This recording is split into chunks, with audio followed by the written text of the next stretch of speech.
hello students সকলকে স্বাগতম আন এটা নতুন ভিডিও লৈ যদি মেট্ৰিক ফাইনেল পৰীক্ষাত ইংলিশ সাবজেক্টত লেটাৰ মাৰ্কস লাগে আৰু যদি কাৰোবাৰ ইংলিশ সাবজেক্টত তোমালোক অলপ ভয় পাই আছা কি হ'ব বুলি তেন্তে এইটো ক্লাস তোমালোকৰ কাৰণে কাৰণ এই ক্লাসটোত এই গোটেই জুলাই মাহৰ ভিতৰত তোমালোকে ক্লাস 1 ৰ পৰা আৰম্ভ কৰি গোটেইখিনি পাবা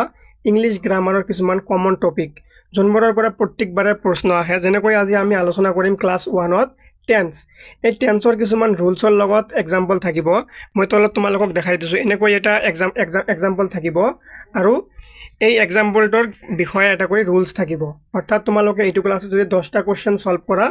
10টা তোমালোকৰ ৰুলছ গ্ৰামাৰৰ পৰা জনা হ'ব আৰু এই কিছুমান ৰুলছ দিয়া আছে এই ৰুলছবোৰ দেখা যায় যে প্ৰতিবাৰ ফাইনেল পৰীক্ষাত ৰিপিট হয় বাৰে বাৰে আহে কিছুমান ৰুলছ সেই গোটেইখিনি ৰুলছ ইয়াত এড কৰা হৈছে সো এই ৰুলছবোৰ তোমালোকে যদি ভালকে লিখি ৰাখা এবাৰ দুবাৰ প্ৰেক্টিস কৰা ঘৰত আমাৰ এই কোৰ্সটোত তোমালোকৰ প্ৰেক্টিসও থাকিব অকল ৰুলছ নহয় আমি মাজে মাজে প্ৰেক্টিস কৰিম প্ৰেক্টিসৰ কিছুমান ভিডিও দিয়া হ'ব অকল কোৱেশ্চন আনসাৰ দিয়া হ'ব ৰুলছ না থাকিব এইবোৰ অকল প্ৰেক্টিস কৰাৰ কাৰণে দিয়া হ'ব কিন্তু আজি আমি কি কৰিম ৰুলছৰ লগত এক্সাম্পল চাম এটা এক্সাম্পল চাম আৰু তাৰ লগত ৰুলছটো চাম আৰু এই ৰুলছবোৰ এনে সাধাৰণ ৰুলছ নহয় এই ৰুলছবোৰ তোমালোকৰ পৰীক্ষাত প্ৰতিবাৰে ৰিপিট হৈ থকা কিছুমান ৰুলছ ইয়াত এড কৰা হৈছে সো তোমালোকে টেনশন নলবা আজিৰ পৰা তোমালোকে ইংলিশ গ্ৰামাৰত এক্সপাৰ্ট হ'বা আৰু ইংলিশ গ্ৰামাৰৰ এই সিৰিজটোত তোমালোকৰ ইংলিশ গ্ৰামাৰৰ পৰা আৰম্ভ কৰি পোষ্টাৰ ৰাইটিং ৰিপৰ্ট ৰাইটিং এছে ৰাইটিং এই গোটেইখিনি ইয়াত শিকোৱা হ'ব আৰু কমনো দিয়া হ'ব সো আজি ক্লাস 1 টো আমি আৰম্ভ কৰিম যেনেকৈ তোমালোকৰ টেন্সৰ পৰা কি আহে পৰীক্ষাত যেনে choose the correct tense forms or verbs in the question ইয়াত এটা টেন্স দিয়া আছে আৰু চাৰিটা অপচন দিয়া আছে তোমালোকে সকলোৱে জানা তোমালোকৰ এতিয়া এমসিকিউ আহে এমসিকিউত এনেকৈ চাৰিটা অপচন দিয়া থাকিব আৰু এই সেন্টেন্সটোত চাৰিটা অপচনৰ ভিতৰত কোনটো শুদ্ধ হয় সেইটো তোমালোকে ইয়াত মহাব লাগিব কোৱেশ্চনটোত কি কৈছে দা ট্ৰেইন ড্যাশ বিফোৰ উই ৰিচড দা ষ্টেচন এতিয়া আমি নিয়মটো আগত পঢ়ি লম নিয়মটোত কি আছে যে অতীতত এইটো ৰুলছ এই ৰুলছবোৰ তোমালোকে লিখি ৰাখিবা আৰু এবাৰ দুবাৰ ভালকে তোমালোকে ৰিভিজন কৰি এইবোৰ মনত ৰাখিব লাগিব এই ৰুলছটোৰ পৰা প্ৰতিবাৰে এটা হলক টেন্স আহে যিকোনো তোমালোকৰ নেৰেশন হক ভয়েস চেঞ্জ হক এই গোটেইখিনি বস্তুতে এই ৰুলছটো তোমালোকক লাগিয়ে থাকিব বাৰে বাৰে সো এইটো মোস্ট ইম্পৰ্টেন্ট ৰুলছ হয় তোমালোকৰ পৰীক্ষাৰ কাৰণে ফাইনেল পৰীক্ষাত এইটো ৰুলছৰ পৰা তোমালোকে নেৰেশন ভয়েস টেন্স গোটেইখিনি বস্তুতে তোমালোকৰ কামত আহিব ৰুলছটো কি আছে যে অতীতত ঘটা দুটা কামৰ ভিতৰত কি কৈছে অতীতত অৰ্থাৎ পাষ্ট টেন্স আগতে হৈ যোৱা দুটা কাম ঘটা দুটা কামৰ ভিতৰত যেটো কাম আগতে হৈছিল অতীতত দুটা কাম হৈছিল তাৰে ভিতৰত যোনটো কাম আগত হৈছিল তাত কি হ'ব পাষ্ট পাৰফেক্ট হয় আগত হোৱা কামটো কি হয় পাষ্ট পাৰফেক্ট হয় আৰু পিছত হলে কি হয় পাষ্ট ইনডিফিনিট হয় মনত ৰাখিবা অতীতৰ দুটা কামৰ ভিতৰত যেটো কাম আগত হয় হেতু হয় পাষ্ট পাৰফেক্ট টেন্সৰ ফৰ্মেশনটো হল যে সাবজেক্ট প্লাস হেড প্লাস ভাৰ্বৰ পাষ্ট পাৰ্টিসিপল ফৰ্ম বহে তাৰ পিছত হয় অবজেক্ট এতিয়া তোমালোকে সকলোৱে নিশ্চয় ভাৰ্বৰ লিষ্ট মনত আছে মই ভাৰ্বৰ লিষ্টটো তোমালোকক এবাৰ দেখাই দিছো এনেকৈ এইখন হল ভাৰ্বৰ লিষ্ট যেনেকৈ ভাৰ্ব 1 ভাৰ্ব 2 আৰু ভাৰ্ব 3 যেনেকৈ গো এটো পাষ্ট হলে কি হয় ওয়েন্ট হয় আৰু পাষ্ট পাৰ্টিসিপল হলে গন হয় অৰ্থাৎ ভাৰ্বৰ থাৰ্ড ফৰ্ম তোমালোকে কোনোবাই ভাৰ্বৰ থাৰ্ড ফৰ্ম বুলি মনত ৰাখে আৰু কোনোবাই পাষ্ট পাৰ্টিসিপল বুলি মনত ৰাখে এতিয়া তোমালোকৰ ইচ্ছা গো ওয়েন্ট গন ইট এট ইটেন এনেকৈ পাষ্ট পাৰ্টিসিপলৰ তোমালোকৰ ভাৰ্বৰ লিষ্টখন মুখস্থ থাকিব লাগিব অৰ্থটো জানিব লাগিব আৰু এই ভাৰ্বৰ ফৰ্ম বিলাক তোমালোকে জানিব লাগিব এই ভাৰ্ব নহলে তোমালোকে ইংলিশ গ্ৰামাৰত একো কৰিব নোৱাৰিবা সো খুবেই ইম্পৰ্টেন্ট হয় ভাৰ্বৰ লিষ্টখন যদি তোমালোকৰ মনত নাই এই জুলাই মাহত তোমালোকে এইবোৰ বস্তু কমপ্লিট কৰি লোৱা বাকিখিনি বস্তু মই তোমালোকক কৰাই দিম ঠিক আছে তোমালোকৰ যদি ভাৰ্বৰ লিষ্ট ভালকে পঢ়া নাই তোমালোকে আজি তোমালোকৰ হোমৱৰ্ক থাকিল আৰু জনে হোমৱৰ্ক কৰিবা কমেন্টত নিশ্চয় জনাবা সো এইখন হল ভাৰ্বৰ লিষ্ট গো হল ভাৰ্বৰ ফাৰ্স্ট ফৰ্ম ওয়েন্ট হল ভাৰ্বৰ সেকেন্ড ফৰ্ম আৰু গন হল ভাৰ্বৰ থাৰ্ড ফৰ্ম অৰ্থাৎ পাষ্ট পাৰ্টিসিপল সো আমি নিয়মটোত কি পঢ়িছো যে অতীতত দুটা ঘটা কাম অতীতত হোৱা দুটা কামৰ ভিতৰত যেটো কাম আগত হ'ব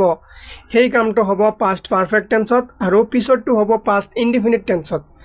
সো পাষ্ট ইনডিফিনিট টেন্স তোমালোকে সকলোৱে জানা ইজি হয় কিন্তু পাষ্ট পাৰফেক্টৰ ফৰ্মেশন হৈছে সাবজেক্ট প্লাস হেড প্লাছ ভাৰ্বৰ past participle form plus object এতিয়া আমাক কি লাগে হেড লাগে আৰু কি লাগে ভাৰ্বৰ পাষ্ট পাৰ্টিচিপল ফৰ্ম লাগে এই দুটা য'ত থাকিব সেইটোৱে হ'ব এনসাৰ কি থাকিব লাগিব হেড থাকিব লাগিব আৰু ভাৰ্বৰ পাষ্ট পাৰ্টিচিপল ফৰ্ম থাকিব লাগিব এতিয়া আমি অপচনত চাম ক'ত আছে যেনেকৈ দ্য ট্ৰেইন ডেশ before we reached the station ইয়াত দুটা কাম হৈছে যেনেকৈ আমি আগত শুদ্ধ উত্তৰটো চাই ল'ম আমাক কি লাগে হেড লাগে প্লাছ পাষ্ট পাৰ্টিচিপল লাগে ইয়াত হেড ক'ত আছে এ নম্বৰ অপচনত দিয়া আছে উই লেফ্ট ইয়াত হেড নাই চ' এইটো নহ'ব তাৰপিছত ৱাজ লেফ্ট পাষ্ট পাৰফেক্টত ৱাজ নাই তাৰপিছত কি দিয়া আছে হেড দিয়া আছে আমাক কি লাগে হেড লাগে অপচনত ইয়াত হেড দিয়া আছে অৰ্থাৎ চি নম্বৰটো কাৰেক্ট এনসাৰ আৰু ডি নম্বৰত দিয়া আছে হেড গতিকে এইটো নহ'ব চি নম্বৰটো হ'ল কি তোমালোকৰ কাৰেক্ট এনসাৰ চিত কি দিয়া আছে হেড লেফ্ট এতিয়া হেড লেফ্টটো হ'ল কি শুদ্ধ উত্তৰ হেড লেফ্টটো ইয়াত বহাই দিব লাগিব বহাই দিয়াৰ পিছত কি হ'ব the train head left before we reached the station ঠিক আছে ইয়াৰ অৰ্থ কি হ'ব যে ট্ৰেইনখন গুচি গ'ল বা এৰি দিলে আমি ষ্টেচন পোৱাৰ আগত কি হ'ল ট্ৰেইনখন এৰি দিলে অৰ্থাৎ ইয়াত দুটা কাম হৈছে এটা হ'ল আমি ষ্টেচন পোৱাৰ আৰু কি ট্ৰেইনখন এৰি দিয়া কোনটো কাম আগত হৈছে ট্ৰেইনখন এৰি দিয়া কামটো আগত হৈছে চ' সেইকাৰণে ট্ৰেইনখন এৰি দিয়া কামটো কাৰ লগত হৈছে পাষ্ট পাৰফেক্ট টেন্সত হৈছে আৰু পাষ্ট পাৰফেক্ট টেন্সত কি থাকে হেড থাকে আৰু পাষ্ট পাৰ্টিচিপল ফৰ্ম থাকে লেফ্টটো হ'ল পাষ্ট পাৰ্টিচিপল ফৰ্ম এনেকৈ এই নিয়মটো তোমালোকে লিখি ৰাখিবা ঠিক আছে এই নিয়মটো তোমালোকৰ ভয়েস চেঞ্জ লগতে নেৰেশ্যনতো লাগিব মনত ৰাখিবা আকৌ এবাৰ কৈ দিছোঁ যে অতীতত ঘটা দুটা কামৰ ভিতৰত যিটো কাম আগতে হৈছিল তাত পাষ্ট পাৰফেক্ট টেন্স হয় আৰু পিছৰটো পাষ্ট ইনডিফিনিট টেন্স হয় আৰু পাষ্ট পাৰফেক্ট টেন্সৰ ফৰ্মেশ্যনটো হ'ল সাবজেক্ট প্লাছ হেড প্লাছ ভাৰ্বৰ পাষ্ট পাৰ্টিচিপল ফৰ্ম প্লাছ কি হয় অবজেক্ট হয় চ' এই নিয়মটো মনত ৰাখিবা যদি তোমালোকে নিয়মটো বুজিছা তোমালোকে কমেণ্টত ক্লিয়াৰ বুলি লিখিবা তাৰপিছত নেক্সট দিয়া আছে এতিয়া 2 নম্বৰ এনেকৈ আমি যিমানকেইটা এক্সাম্পল আলোচনা কৰিম প্ৰতিটোৰ এটা ৰুলছ আলোচনা কৰিম আৰু এই ৰুলছবোৰ মই তোমালোকক বাৰে বাৰে কৈছোঁ প্ৰতিবাৰে পৰীক্ষাত ৰিপিট হয় টেন্স ফৰ্মত হ'ব পাৰে নহয় তোমালোকৰ ভয়েসত আহিব পাৰে নাইবা নেৰেশ্যনত আহিব পাৰে চ' এইবোৰ ৰুলছ জানিবই লাগিব এইবোৰ হ'ল ইংলিছ গ্ৰামাৰৰ golden rules for matric final exams so' এতিয়া দ্বিতীয় নম্বৰ দিয়া আছে if he dash I would have helped him এইটো তোমালোকে কেনেকৈ কৰিবা আমি ৰুলছটো পঢ়ি ল'ম ৰুলছ হিচাপত কি হ'ব ৰুলছটো হ'ল যে ইফ যুক্ত বাক্যৰ প্ৰথম অংশত ইফ যুক্ত বাক্যৰ মানে জীৱৰ বাক্যৰ প্ৰথম অংশত কি থাকিব ইফ থাকিব পাষ্ট পাৰফেক্ট হ'লে তেতিয়া দ্বিতীয় অংশত কি হ'ব উড হেভ প্লাছ ভাৰ্বৰ পাষ্ট পাৰ্টিচিপল বহে যদি সেন্টেন্সটো পাষ্ট পাৰফেক্ট হয় সেন্টেন্সৰ দুটা ভাগ থাকে প্ৰথম ভাগটো যদি পাষ্ট পাৰফেক্ট হয় আৰু বাক্যটোৰ প্ৰথমত যদি ইফ থাকে আৰু বাক্যটো যদি পাষ্ট পাৰফেক্ট হয় দুটা কণ্ডিশ্যন ফুলফিল হ'ব লাগিব ফাৰ্ষ্ট কি হ'ব লাগিব বাক্যটোৰ প্ৰথমত ইফ থাকিব লাগিব আৰু প্ৰথম অংশটো সেন্টেন্সৰ প্ৰথম পাৰ্টটো পাষ্ট পাৰফেক্ট এই দুটা যদি হয় সেই বাক্যৰ দ্বিতীয় অংশত কি হ'ব উড হেভ প্লাছ ভাৰ্বৰ পাষ্ট পাৰ্টিচিপল বহে চ' ইফ থাকিলে আৰু পাষ্ট পাৰফেক্ট হ'লে পিছৰ অংশত কি হ'ব উড হেভ তাৰ লগত কি হ'ব ভাৰ্বৰ পাষ্ট পাৰ্টিচিপল ফৰ্ম হ'ব এতিয়া আমাক কি লাগে উড হেভ লাগে লগতে কি লাগে ভাৰ্বৰ পাষ্ট পাৰ্টিচিপল ফৰ্ম লাগে অপশ্যনত তোমালোকে বিচাৰি উলিয়াব পাৰিবা এতিয়া নিজে যে উড হেভ হেল্প ইয়াত দিয়া আছে আমাক কি লাগিব যদি পিছৰ পিনে ইয়াত উড হেভ আছে তাৰমানে আগত ইফ আছে তেন্তে মাজত কি হ'ব নিশ্চয় ডাইৰেক্ট কি হ'ব হেড কাম হ'ব চ' ইয়াত কি হ'ব হেড কাম হ'ব কাৰণ পাষ্ট পাৰফেক্টত কি থাকে হেড থাকে ইয়াত তোমালোকে দেখা পাইছা নিয়মটো যে ইফ যুক্ত বাক্যৰ প্ৰথম অংশত পাষ্ট পাৰফেক্ট হ'লে দ্বিতীয় অংশত কি হয় উড হেভ প্লাছ ভাৰ্বৰ পাষ্ট পাৰ্টিচিপল হয় অৰ্থাৎ এই বস্তুটোৱে ওলটাই দিব লাগিব এতিয়া যে যদি পিছৰ অংশত কি থাকে উড হেভ প্লাছ ভাৰ্বৰ পাষ্ট পাৰ্টিচিপল থাকে আৰু প্ৰথমত কি দিয়া আছে ইফ দিয়া আছে তেন্তে খালী ঠাইত কি হ'ব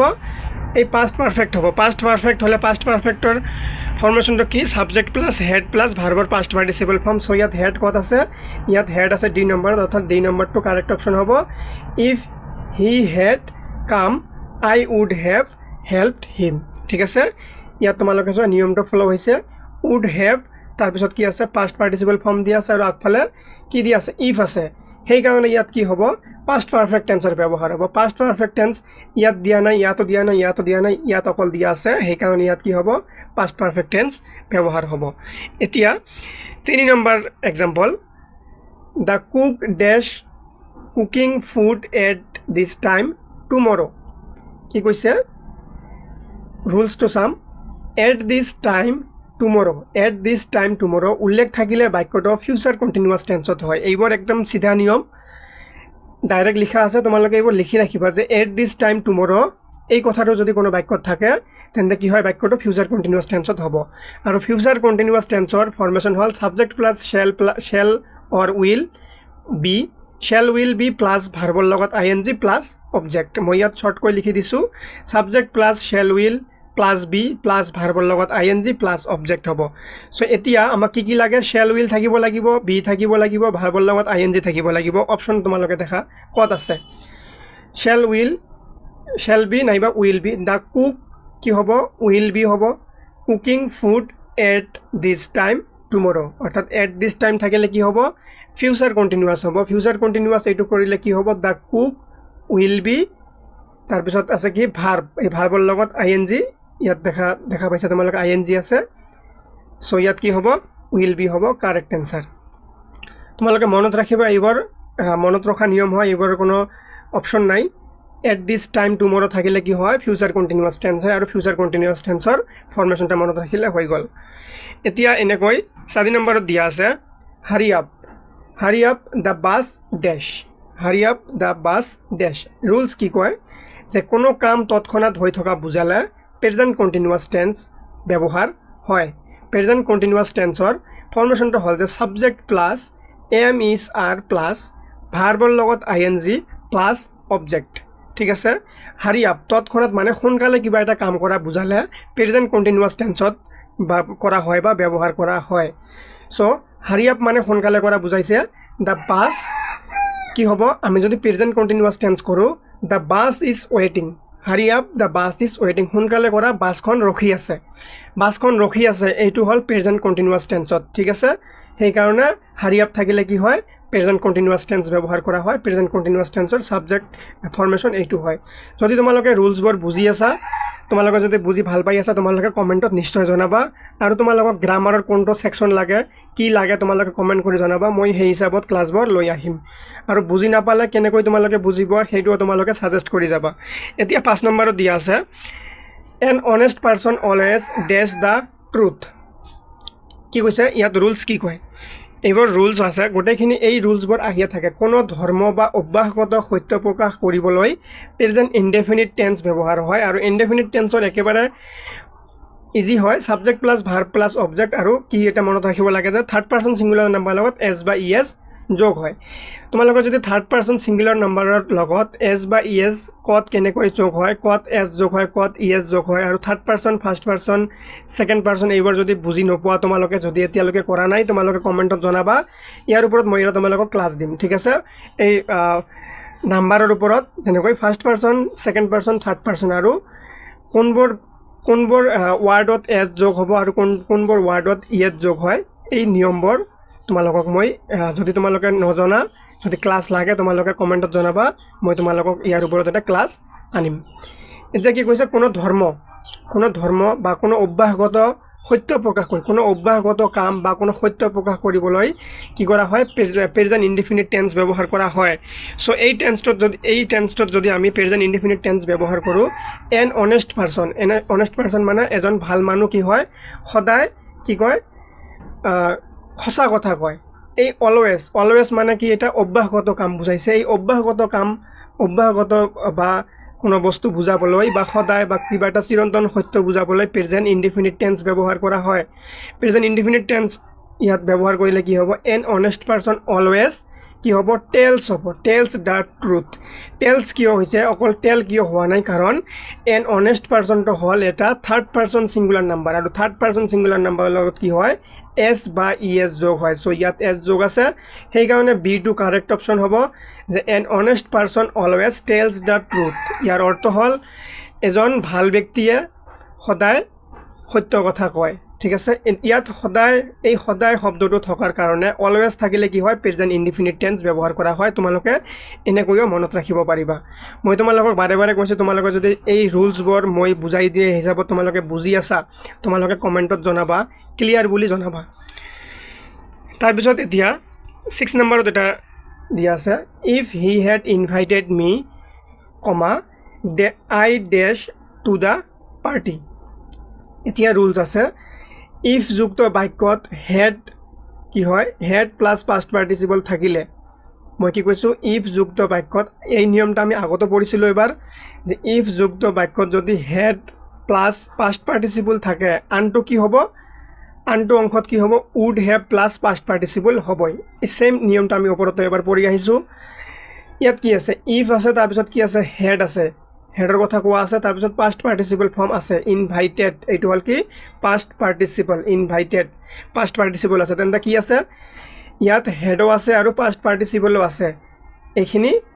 এটা বেলেগ অংশ আৰু এতিয়া পিছৰ অংশটোত কি হ'ব উড হেভ তাৰ লগত পাষ্ট পাৰ্টিচিপল ফৰ্ম এতিয়া তোমালোকে অপশ্যনত চোৱা উড হেভ ক'ত আছে 1 নম্বৰত নাই বি নম্বৰত নাই চি নম্বৰত আছে আৰু ডি নম্বৰত নাই এতিয়া বাকি কৰিব নালাগে তোমালোকৰ উত্তৰ ওলাইয়ে গৈছে উড হেভ গন গ'ৰ পাষ্ট পাৰ্টিচিপল ফৰ্ম হৈছে গন ঠিক আছে গো ৱেণ্ট গন চ' আমাক প্ৰথম অংশটোত যদি ইফ থাকে লগত কি থাকে হেড আৰু পাষ্ট পাৰ্টিচিপল ফৰ্ম থাকে পিছৰটোত কি হ'ব উড আৰু পাষ্ট পাৰ্টিচিপল ফৰ্ম হ'ব আৰু পিছৰটোত যদি উড আৰু পাষ্ট পাৰ্টিচিপল ফৰ্ম থাকে আৰু প্ৰথমে যদি ইফ থাকে মাজত কি হ'ব হেড হ'ব আৰু পাষ্ট পাৰ্টিচিপল ফৰ্ম হ'ব ঠিক আছে এনেকৈ নিয়মটো মনত ৰাখিব লাগিব আকৌ এবাৰ বুজাই দিছোঁ যদি প্ৰথম অংশত বাক্যৰ প্ৰথম অংশত যদি প্ৰথমতে ইফ থাকে আৰু তাৰ পিছত হেড আৰু পাষ্ট পাৰ্টিচিপল ফৰ্ম থাকে পাষ্ট পাৰ্টিচিপল ফৰ্ম কেনেকৈ বুজিবা ই ডি থাকিব ভাৰ্বৰ লগত কি হ'ব ইনভাইটেড এনেকৈ থাকিব ইয়াত ই ডি আছে তাৰমানে কি এইটো তোমালোকৰ পাষ্ট পাৰ্টিচিপল ফৰ্মতো আছে হেডো আছে আৰু প্ৰথমত কি আছে ইফ আছে যদি প্ৰথমত ইফ থকাৰ পিছত প্ৰথমত যদি কোনো বাক্যত ইফ থকাৰ পিছত হেড আৰু পাষ্ট পাৰ্টিচিপল ফৰ্ম থাকে তোমালোকে বাক্যটোৰ পিছৰ অংশত একেবাৰে চকু বন্ধ কৰি উড হেভ ক'ত আছে উড হেভ তাৰপিছত এটা পাষ্ট পাৰ্টিচিপল ফৰ্ম ক'ত আছে ডাইৰেক্ট এইটো কৰি দিবা এইটোৱে উত্তৰ ঠিক আছে তাৰপিছত এতিয়া 7 নম্বৰত দিয়া আছে I dash my dinner yet ইয়াৰো এটা নিয়ম আছে আৰু এইবোৰ বস্তু বাৰে বাৰে পৰীক্ষাত আহে ইয়াত যিমানকেইটা এক্সাম্পল লোৱা হৈছে অকল চনবোৰ মেনশ্যন কৰি দিয়া নাই কিন্তু এইবোৰ প্ৰতি বছৰ পৰীক্ষাত অহা প্ৰশ্ন হয় এইবোৰ মই নিজে বনোৱা নহয় এইবোৰ প্ৰশ্ন অলৰেডি তোমালোকৰ পৰীক্ষাত আহিছিলে তাৰে পৰা উঠোৱা হৈছে তোমালোকে যদি নিজে নিজে যদি ছাজেশ্যন বা কুৱেশ্যন বেংক আছে তাত চাবা এইবোৰ প্ৰশ্ন আছে মই অকল ইয়াত উত্তৰবোৰ সলভ কৰি দিছোঁ তোমালোকৰ ছাজেশ্যন বা কুৱেশ্যন বেংকত আজিকালি উত্তৰবোৰ সলভ কৰি দিয়া থাকে কিন্তু এই ৰুলছবোৰ দিয়া নাথাকে বুজাই দিয়া নাথাকে সেইকাৰণে মই তোমালোকক এই ৰুলছৰ লগত তোমালোকে কেনেকৈ হ'ল মানে প্ৰতিটো উত্তৰ হোৱাৰ প্ৰতিটো অপশ্যন কাৰেক্ট হোৱাৰ এটা ৰুলছ থাকে এই ৰুলছবোৰ তোমালোকৰ কাৰণে মই লৈ আহিছোঁ আৰু কেনেকৈ তোমালোকক ভালকৈ বুজাই দিয়া যায় সেইকাৰণে এই ক্লাছবোৰ অনা হৈছে এতিয়া ইয়াৰ ৰুলছটো কি যে ইয়াত থাকিলে সাধাৰণতে বাক্যটো প্ৰেজেণ্ট পাৰফেক্ট টেন্স হয়